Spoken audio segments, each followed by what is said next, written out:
What's going on, everybody? Welcome to the Filsinger Games Character Spotlight with Mike and Broc. Mike, I'm Broc, and once again, we're joined by Jeff Manning, whoever that is. How's it going? And he actually chose tonight's legend, Mr. Nick Bockwinkel. yeah, Yep, Nick Bockwinkel. He's quite the accomplished fellow. he is. I'm just looking at his championship run. It's way more than I ever thought he did. Yeah, and he's if you remember way back to the first Legends wrestling set, the black and white, he had the highest Raw rating in the original set, which I actually have the card right here because I was looking for it earlier. It's one of my very few cards that actually has a stain on it. I played with it so much back when the original Legends set came out. It's got like a little stain right there. But also, one of my favorite little facts about him, he has a cigar in his hand, I do like Yeah. the cigar on there. which I'm going to go on is it all right if I go on a little tangent to start the episode, or do you want me to go on a tangent later? Go for Go your on a tangent. tangent, Jeff. You can go Okay, on a tangent. so when we had OhioCon, he was the first ever OhioCon champ because the way I did OhioCon is if they were a champ the next year, they got a tribute card to them, I and they remember couldn't be this. used at OhioCon after they won the championship. So here's the actual original drawing that Warner did for it. And this was the OhioCon Cigar Club. Hmm. You'll notice that there is Kraken, there's a Scorch, there's Blood, there's Massacre, there's Nick Bockwinkel, and there's Commissioner Carter. They all had cigars on their original cards. Hmm. And then there's a Bullwinkle on the wall because the person that was using him kept calling him Nick Bullwinkle during the event. Blasphemy. So we basically hung Bullwinkle on the wall in tribute. Um, but yeah, one of my favorite Warner arts ever for me. And then the actual cards, because that's the original drawing. I have it back when Warner used to do all original drawings and he'd send them to you. Hmm. This is the actual card. I Oops, I'm have getting used that. to this camera. And on the back, it mentions, OhioCon champion Nick Bockwinkel. He was the OhioCon Rumble winner. He entered last at entry number 30 to qualify for the OhioCon Tournament Championship, defeating Rubicon, who was managed by Pete Fusco. And then in the second round, he defeated Torin, who was also Pete Fusco. Then he defeated Ed Strangler Lewis, who was played by Kevin Butcher, actually played by David Little in the finals because Kevin had to leave. But Dave played in Kevin's stead there. So Nick Bockwinkel was managed by Leah Binion and is the 2009 OhioCon champion. Made this Nice. card honor his triumphant victories. So special edition OhioCon card, fantastic artwork with a great story. Loved it. It's probably worth a couple Special. $1,000s by this I point. mean, the original drawing it should be in like the Louvre.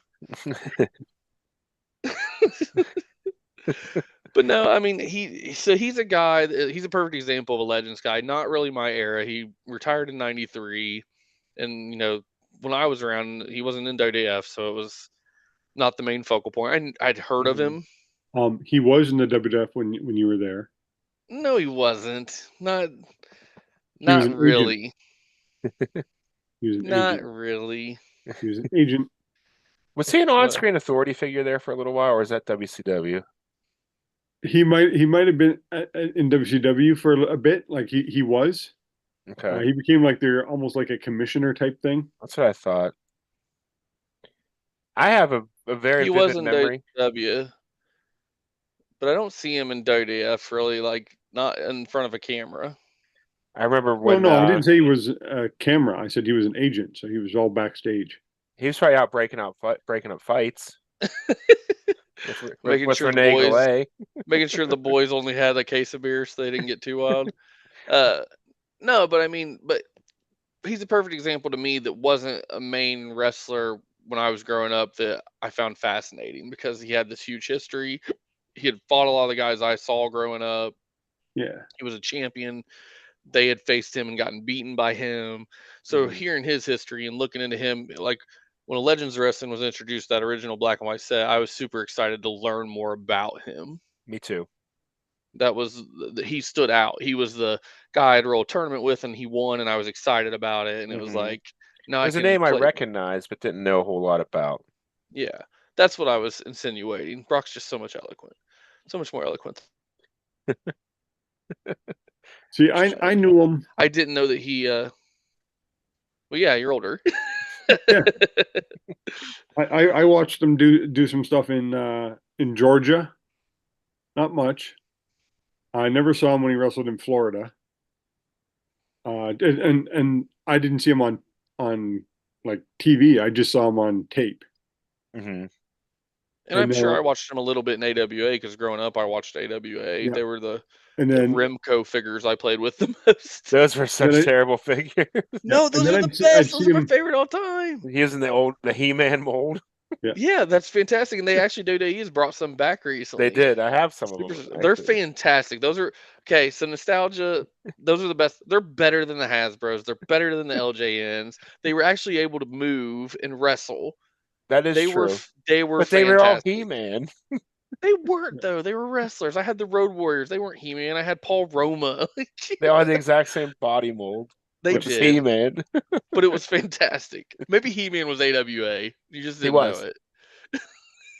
So, sorry, we're going on. You're going off on a tangent. We always do. That's what the viewers like. They do. So when I first started really watching Nick Bockwinkel was in the AWA, and the one thing I thought was different about him was he seemed to be like the gentleman champion. So he he wore the suit and stuff like Flair did, but he was he was more soft. He was a soft spoken. If you watch his interviews, he didn't go nuts and lose his temper and spit and talk. And well, he was the very intellectual when he talked. It was he was. They talked about articulate. He had even toned and articulate promos to the point that you knew he was going to be very precise when he got in the ring. It was well thought out. And I remember one of his interviews. He goes, "I could be sleeping on my bed, and somebody would hit the bed twice, and he goes, my shoulder would just pop up." So, but he's one of the guys that, and not just me reading about him. Obviously, I didn't see him a lot. My things are going back and watching. But there was a time he was a journeyman like babyface. He was like the prodigious babyface. But then when he got on TV, eventually he was like the best heel champion. Mm-hmm. So that's what a lot of people remember about him as the heel portion. Yeah. So, but he did both in his career at times. And he's got a list of accomplishments that are just, he's got quotes from wrestling historians saying he's the definitive heavyweight champion heel of the 70s, the most successful heel champion in wrestling history. He's in the Wrestling Observer Hall of Fame, the Professional Wrestling Hall of Fame Museum, the WWE Hall of Fame, the Tragos and Thez Hall of Fame, the National Wrestling Alliance Hall of Fame. Oh yeah, he was. I mean, he was a big deal. Had he been in the 80s, I mean, there's a good chance you'd be talking about him instead of Hulk Hogan. I mean, he faced Hulk Hogan, met several times. Mm-hmm. He did wrestle in the 80s. I know he retired in '93, but he wasn't predominantly on TV, Mike. Stay with me here. He was syndication on AWA. AWA.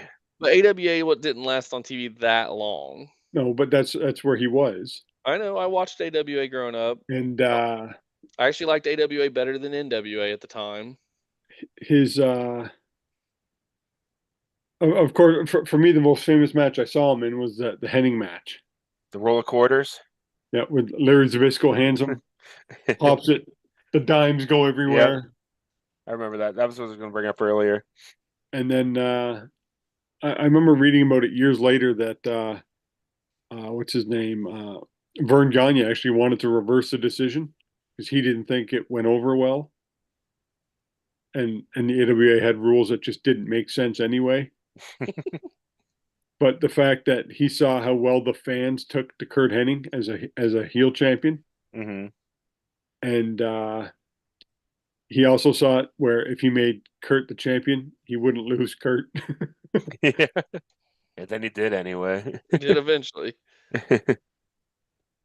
So one thing I learned when I was reading about him today when we discussed who we were going to cover is that his dad was a wrestler. He trained him, but his very first job in professional wrestling was driving around Yukon Eric. He was his personal driver. He was in the game, and I did not know that, obviously. He drove him to various cities in the eastern and northeastern United States. And he said he learned a lot, like, during those trips. He was just so smart, lots of ways to learn about the business riding along with him. That's cool. So I did not know that connection, which is a Legends connection. Mm-hmm. Yeah, you can learn a lot just from those car trips. Like I used to ride with Joey Legend, and he was great for that.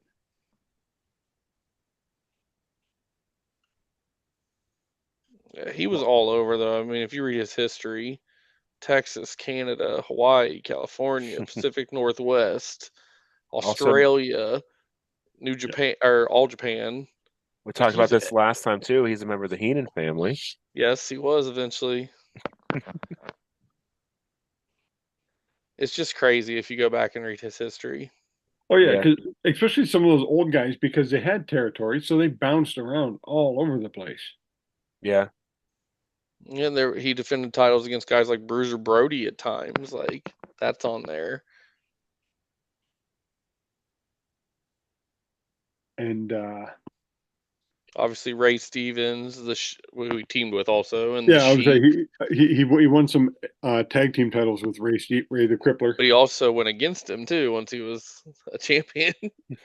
Well, that's also the thing back then is because there were so many guys they they could team up in one territory, feud in another Yeah. because the media wasn't out there. Mm-hmm. If you didn't have TV, and they traveled around a lot, so you might be in a territory 3 to 6 months, and then you'd have to move on just to keep you fresh. You might stay for a year the odd time, but for the most part, that's what you did. You wrestled and you moved. He was all over. Yeah, he had his first big title was apparently the Pacific Northwest, the NWA Pacific Northwest heavyweight title. He lost that to Mad Dog Vachon.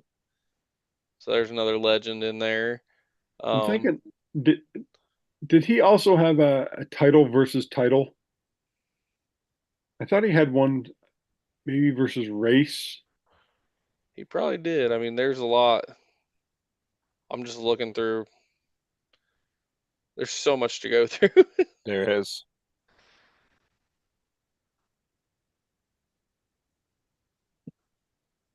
And I know he was a guy who used to do some of the 60-minute matches, and he could do that. I don't think he was legitimately a tough guy, but he was respected enough where people didn't shoot, Mm-hmm. and he probably knew enough where he could defend himself. Yeah, I'm sure being around as long as he was, he learned a few Well, and things. he was. I mean, he was actually in the draft too. He was drafted in the Army in the late '50s for a couple years. Wow. So I mean, he was at least somewhat trained as a fighter. Yeah,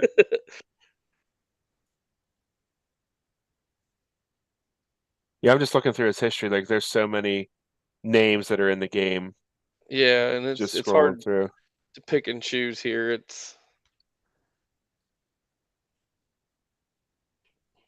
so how would you use him in a GWF fed?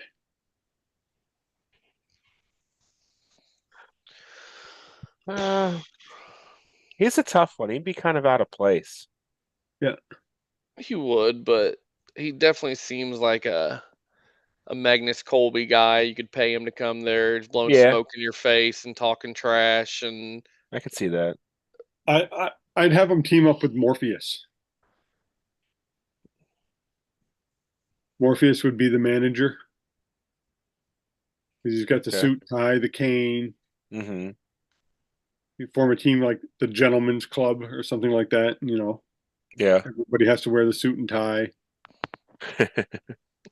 main event mafia. There you go. No, I think I mean, he's the classic cocky heel. He fits well. I mean, not necessarily GWF, but you could make it work. You'd have to make it a little more futuristic, but Yeah. Right, right.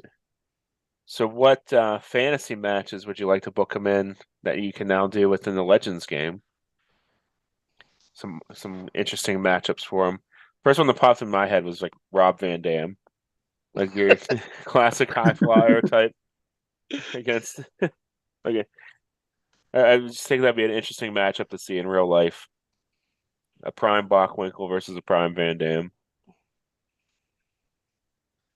I'd do or make a three-way feud and do like a mid '80s feud, so you could have Bockwinkel, Race, and Howdy Doody, Bob How Backlund. did Bob Backlund. How did That could be good. But Brock knew who I was talking about. I did It took me a second. because of the Iron Sheik. Are we basing things on the Iron Sheik now? Yes. Well, no, I don't. I called him Howdy Doody because I was reading the Gary Michael Capetta book, and he said that's one of the first things he did is he was announcing, and and Bob Backlund was on the show, and he had heard somebody call him, and this is how he got his job because the other ring announcer had heard someone refer to Bob Backlund as Howdy Doody, and that's how he introduced him over the microphone to the crowd. He said, so that announcer got fired, and I became the lead announcer. That's hilarious. I think that for me, every match he was in was a fantasy booking for me because I didn't watch a lot of him live. Yeah, I get that. So, I mean, with him being such a strong card in the initial set, I was looking forward to booking him all the time as the heel, Yeah. the main threat. He was my experience in the game at that point was GWF strictly. I Yeah. mean, obviously it was for everybody with the initial LLW set, so it was Right. he was my Thanos. I mean, Makes sense. so I mean, he was the guy. It was fun. Yeah, he was over. Go ahead. Oh, so he for me he was always one of those. Like I said, he was a completely different champion at the time. You had Ric Flair, who was the flamboyant, the super flamboyant champ, and in the WWF you had Hogan, big muscle bound guy. So then you had Bob Backlund, the eloquent, soft spoken guy Athlete. who could get things done. hmm So he was a completely different guy to watch, and I enjoyed watching him. Like when you'd watch his matches, you know, he didn't steamroll over his opponents. He worked for every match, so it was they were good matches. I enjoyed watching them. I was reading. It said originally when he was the baby face, he was booked as young Nicky Bockwinkel, the old lady's favorite. He was. That was before he became the Beverly Hills, California heel, the pompous blowhard. It's kind of like do you remember Major League 2 with Jack Parkman? He does that little Oh, shimmy when he's up at the plate and he's yeah. playing for Cleveland. They're like, it drives the ladies wild. Then he goes and plays for the White Sox. They're like, it makes the ladies want to puke. It's like, it's all context, however you feel about it. Let's see, but he actually had other TV appearances. I mean, he was on the Monkees, He was. an episode of that, Hawaii Five-O. He was a contestant on Hollywood Squares, won a Pontiac Firebird, a deluxe kitchen set, and $1,300 in cash. Wow. He was a president of the Cauliflower Alley Club. He was the 5th president in their history. He was eventually replaced by B. Brian Blair, who's also in the game. Yep. I think he's the current president. Maybe I'm that not was mistaken. 2014 when Bockwinkel stepped down and Blair took over. Yeah, because he died only a few years ago. Yeah, it was 2015. It was Yeah. 8 years ago now. He was 80. Yeah, his championships and accomplishments are they're really impressive. I'm glad he's in the game. I'm glad he was one of the initial members of the game. hmm No, like I said, he was one of the guys I enjoyed watching. His matches were always matches. Yeah. Like he didn't steamroll over people, and I don't think the AWA really had too many jobbers. But and then he didn't fight them on TV. He was a guy they held back, and they used him wisely. Vern wasn't a fool, but he also knew his champion was in his mid 40s at that point in time. Yeah. and he knew he had to go younger. Here. I found his WWF stint for you, Mike. Yes. 1987, he was a road agent, served as a color commentator on occasional televised events, usually in place of Bobby Heenan, who was his replacement for the night. And in December of 1987, he was the special guest referee in a match between Randy Savage and the Honky Tonk Man. He was released in 1989 due to budget cuts, so WWF doing WWF things even back then. After which he began his own financial services. Nice. So he did have a little stint there for 2 years as a road agent. Was he an authority figure in WCW? Am I remembering? Hold on. This is his retirement tour. So after that, he went to New Japan Pro Wrestling, facing Masasato. He made a second return in 1992, wrestling Billy Robinson to a time limit draw in an exhibition match for the UWF International. Then he was in WCW at the pay-per-view 1993 A Legends Reunion, where he wrestled to a time limit draw against former NWA World Heavyweight Champion Dory Funk Jr. What year was that? 1993. That was his. Wow. Two guys in their 50s. What was that time limit draw? Well, it was at the Slamboree 1993, which was a Legends Reunion. The whole theme was bringing back Legends. I'm going to watch that. I'm going to have to watch that. I'm sure it's gold. But you said a time limit draw, so now I'm curious on, was it 10 minutes? It's probably 10 or 20 minutes, somewhere in there. In 1994, Bockwinkel became the on-screen commissioner of WCW. His run as commissioner quietly ended in the summer of 95, so he was there for about a year and a half. He was last mentioned as commissioner in November of 95 on the edition of Monday Night Nitro, where attorney Nick Lambros stripped the Giant of WCW World Heavyweight Championship. And then Bockwinkel was released in December of 95. He did serve as a short-lived shoot-style promotion commissioner for the Japan Pro Wrestling Association in 2000. And then in 2010, he made a guest appearance on Raw, where he was one of several legends at ringside for a lumberjack match between Christian and Ted DiBiase. That's great. So there's his on-screens after his retirement. Nice. He actually was a football player in college, went to the University of Oklahoma and hurt his knees, and that's what drove him into wrestling. Did you? Yeah, Legends Reunion. Here it is. Yeah, we're in for a treat. Watch that whole show later. Do a watch along. Yeah, I think it's a 15-minute match. It's pretty good for a couple guys in their 40s. We got some interference by Gene Knitsky at the end of it. Oh, nice.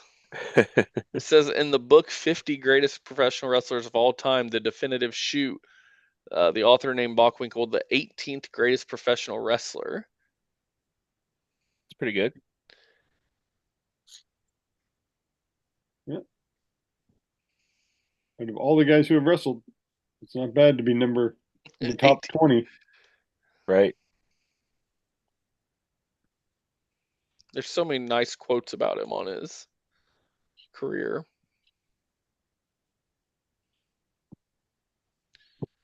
He said, I used to use the 4, 5, and 6 syllable words as best as I could. In the book Pro Wrestling Hall of Fame, The Heels. He said, if I ran across one I didn't know, I had a little dictionary. I would have this little dictionary with 70 or 80 words that I would always be perusing. I had it with me all the time. Automatically, some of these words just started coming to my interviews because I was familiar with them. What a smart guy. He was a master orator who spoke candidly, clearly, and intelligently. Chris Jericho based his villainous wrestling persona on Bockwinkel. He's been quoted as such. I remember hearing about that. The WWE had recently released an AWA retrospective DVD, and while watching it, Jericho remembered how great a heel Bockwinkel was. He wore suits for all of his interviews and used $10 words that went over the average fans' heads, pissing them off markedly.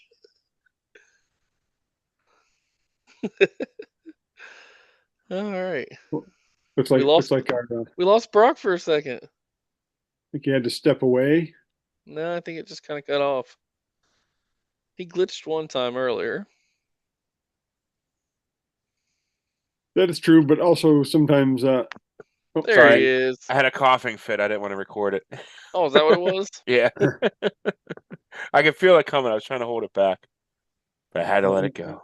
I was going to say, you either had a coughing fit or one of the kids entered the room again. It's one of those two things. I about had that happen earlier. I have the never-ending cough and 2 children. Currently 2 children. Good luck when there's more. Oh, I know.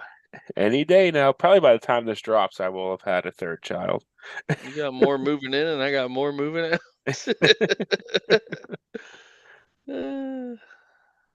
But we can wrap this up. All right. Thanks, everybody, for watching. If you have not done so yet, please click that subscribe button. We have a goal of 164 subscribers in 2024. Also, if you enjoyed the video, give it a thumbs up. Tell everyone that you like the video. And while you're here, scroll on down to the description where you'll find all of our friends who make Filsinger Games related content, including the official Filsinger Games podcast, Roll Up, the Legends team's Uncharted Territory. If you want real Legends content, you'll go there. You'll have Dizzy Dice from Lee Lamprey, the Filsinger Games Fancast from Grant, and here on YouTube, you also find Grant's solo promoter, Dave Little's Heartland Championship Wrestling, Bucky729, and Brad Plays 81. Check them out. They do a lot of live play and stuff like that. I'm on Twitch. Right now, I try and stream Champions of the Galaxy, a bootleg fed called Next Dimension Wrestling on Sundays at 9 p.m. Eastern. It's been hit or miss lately with the aforementioned kids and an additional kid on the way. So keep an eye out for that. There's Broc using 4-syllable words. Aforementioned. Aforementioned. Very Nick Bockwinkel like. I probably used it incorrectly though. Yeah, we'll not catch on. So yeah, there's all that there. I do post the streams here on YouTube a couple days after I stream, just in case, and especially since my schedule's all out of whack right now. It's been helpful, I think, for people. So they're on here too. Yeah, that's all I've got, everybody. Thanks for watching. We'll see you next time. Good night, everyone. Later.